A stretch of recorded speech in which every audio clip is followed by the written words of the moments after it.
बस लिख लिया, जितना लिखना था उतना लिख लिया। इधर आ जाओ तुम लोग।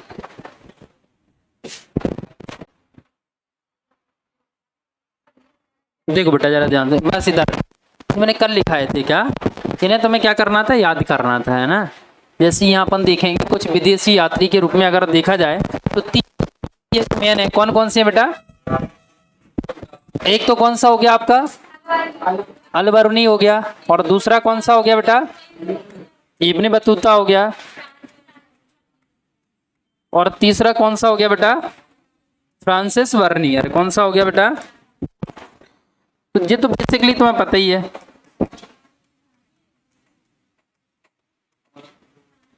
ठीक है, इसके अलावा जो जी हैं बेटा जरा ध्यान से देखो, तो इनको तुम्हें क्या करना है, याद करना। जैसे क्या रहेगा कि प्रश्न है 2 नंबर वाले, कौन वाले, 2 नंबर वाले, 5 वाले, 4 वाले, जो 4 नंबर के आते हैं वो तो बड़ी आसानी से बना लोगे तुम, लेकिन जो छोटे हैं वो कैसे बनाओगे तुम?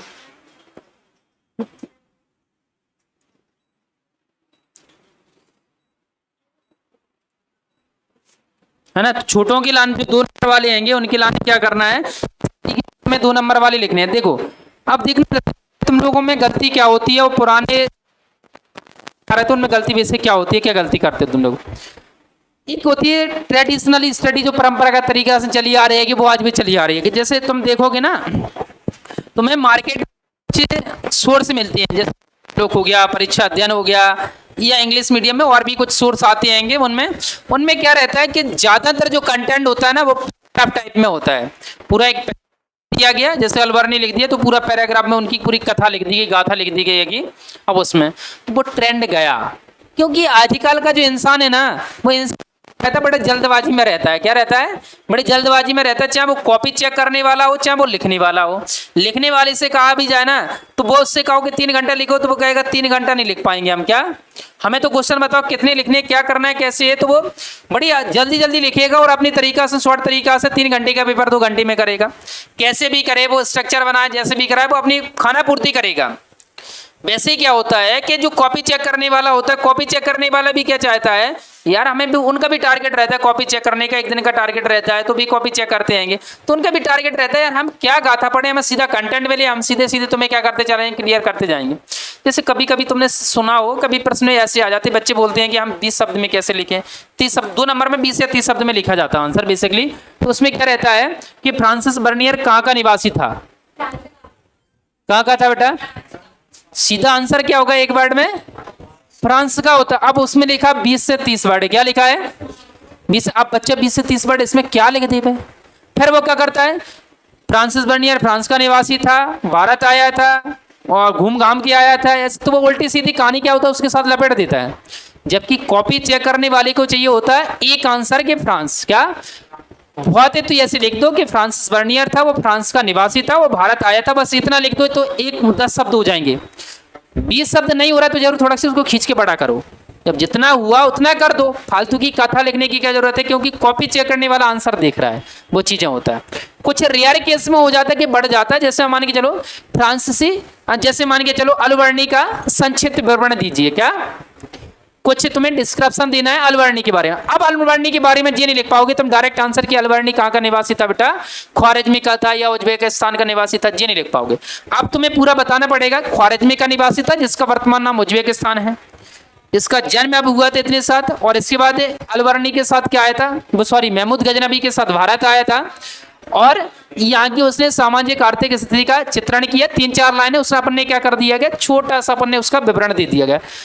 30 से 40 शब्द भी हो गए और अपनी बात भी उसके साथ अपन ने कह दी गई है। तो वो चीजें तो वैसे ही क्या है कि यहाँ से जो प्रश्न हैंगे सीधे सीधे ये 2 नंबर वाले प्रश्न हैंगे, और सीधे सीधे ये क्या हो जाएंगे कि तुम्हें नाम कुछ बड़े अजीब टाइप के मिलेंगे जो तुम नहीं बना पाओगे। तो जैसे तुमसे क्या पूछा गया, मार्को पोलो, तो मार्को पोलो बेसिकली क्या ध्यान रखना है, कहाँ का निवासी था बेटा, वेनिस, या कहा जाए तो कहाँ का निवासी था बेटा, इटली का निवासी था। तो सीधा सीधा आंसर क्या हो जाएगा, इटली का निवासी था। तो सीधा सीधा जी। दूसरा इसके लाने स्पेशल क्या है, 13वीं शताब्दी भूल जा कोई दिक्कत नहीं है, लेकिन इसका महत्वपूर्ण दिया कि बेटा भारत की सामाजिक और आर्थिक स्थिति का इसने क्या किया, वर्णन किया। तो 2 वर्ड तो बहुत जरूरी है कि वेनिस का था और दक्षिण भारत में कहाँ आया बेटा, दक्षिण भारत में आकर वहां की सामाजिक आर्थिक स्थिति का इसने चित्रण किया। याद रहे 13वीं शताब्दी, तो ठीक है नहीं, 2 वर्ड तो इसके लिए महत्वपूर्ण है। इसके बाद निकितन। कौन बेटा? निकितन। कहाँ का निवासी था? और रूस का था। और कब शताब्दी में भारत आया बेटा? 15वीं शताब्दी में भारत आया। इसी प्रकार कौन था बेटा? देखा जाए तो सैयद अली रईस, ये कहाँ का था बेटा? तुर्की का निवासी था। और कब आया था बेटा? 16वीं शताब्दी के पास भारत में आया था जी। तो ये ऑब्जेक्टिव में भी मिल सका तुम्हें, फिल इन द ब्लैंक्स में भी मिल सकते हो, मैचिंग में भी तुम्हें बड़ी आसानी से मिल सकते। इसी प्रकार कौन सा बेटा? पीटर मुंडी। कौन बेटा? पीटर मुंडी। और पीटर मुंडी मतलब पीटर इंग्लैंड। कौन? ब्रांड कौन सा चलता है? Peter England. और पीटर इंग्लैंड, मुंडी मतलब लगा लेना अनुमान, कहाँ का बेटा? इंग्लैंड का बेटा। इंग्लैंड का निवासी है। कब आया बेटा? 17वीं शताब्दी के पास कब आया? भारत आया। शेख अली हाजन। कौन बेटा? शेख अली हाजन। थोड़ा सा जिसका अलग बयान है, क्या बेटा? देखा जाए इसके कुछ अलग विचार हैं। इसने क्या बोला बेटा? 40 के दशक के आसपास आया और भारत को इसने गलत बताया। क्या बताया? एक तरीका से अलग घृण्य टाइप का देश के रूप में इसने बताया है। तो इस वजह से थोड़ा सा अलग सा इसका बयान रहा है कि भारत को अलग ही नजरिए से इसने देखा, तो हो सके इससे संबंधित प्रश्न पूछा जा सके। ठीक है, तो वहां बेसिकली ये। इसके बाद कौन रह गया बेटा? फादर मांसरेत। फादर मांसरेत कहाँ का निवासी था बेटा? स्पेन का निवासी था। किसके दरबार में आया था बेटा? जी, अकबर के दरबार में आया था। दो वर्ड जी हैं अपने। इसी के साथ देखो अब्दुल रज्जाक। कौन है बेटा? अब्दुल रज्जाक कहाँ का निवासी था बेटा? समरकंद का निवासी था।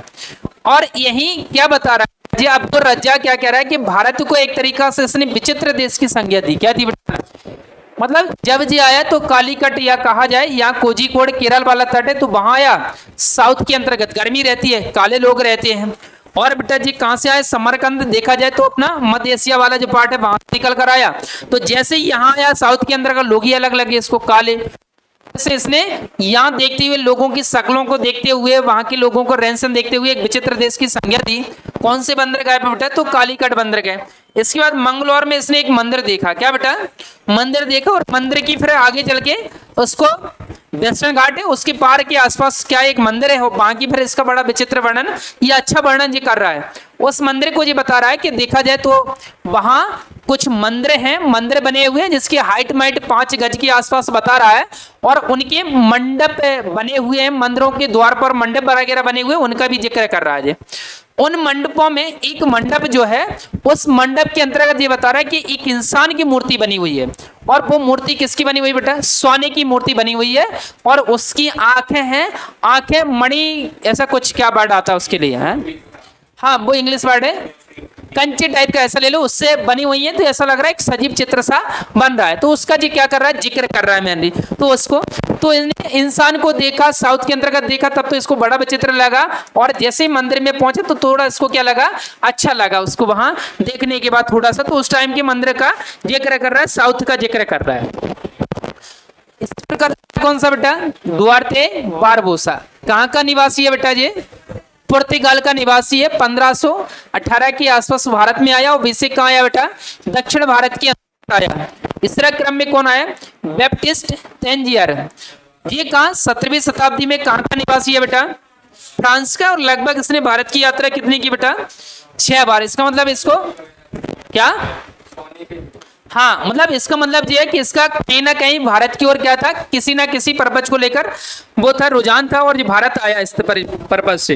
तो दुआर्ते बारबोसा कहाँ का था बेटा? जी, पुर्तगाल का था। और बैप्टिस्ट तेंजियर कहाँ का था बेटा? जी, फ्रांस का था। तो इनकी बेसिक याद रखना है कि ये कहाँ के निवासी थे, तो इसको लेकर प्रश्न बन सकते हैं। महमूद अली बल्खी। कौन बेटा? हाँ, और 17वीं शताब्दी में आया और भारत से प्रभावित था, इसलिए इसने क्या कर लिया था? सन्यासी, मॉन्क या साधु जीवन इसने व्यतीत किया है ना। भारत एक देश है, यहाँ देखा जाए तो बहुत ज्यादा डाइवर्सिटी है, विविधता है, हर एक क्षेत्र में विविधता है।